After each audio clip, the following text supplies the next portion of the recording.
ఈరోజు దేవుని వాగ్దానం.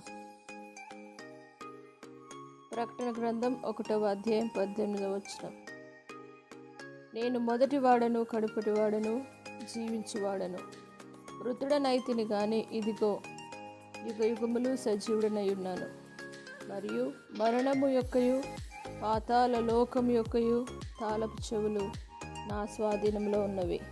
నా ప్రియ సహోదరులారా, దేవుడి రోజు మీతో వాగ్దానం చేస్తూ ఉన్నాడు. ఆయనే మొదటివాడు, కడపటివాడు, జీవించుకవాడు. మృతుడనైతిని గాని ఇదిగో యుగ యుగములు సజీవుడనని దేవుడు సెలవిస్తూ ఉన్నాడు. సజీవుడైన దేవుణ్ణి ఇంకా మృతులలో ఎందుకు వెతుకుతున్నారని దేవుడు సెలవిచ్చిన విధంగా, ఆయన పునరుద్ధానుడు, ఆయన సజీవుడు, ఆయన జీవించువాడు, ఆయన యుగ యుగములు జీవించువాడు, సజీవుడైన దేవుడు.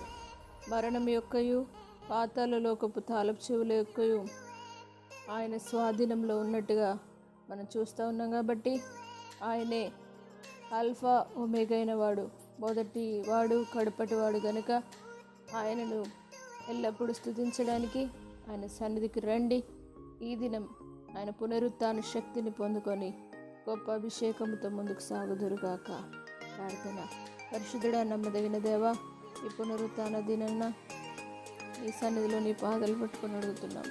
మొదటివాడా, కడపటివాడా, జీవించువాడా, నీకు వందనాలు దేవా.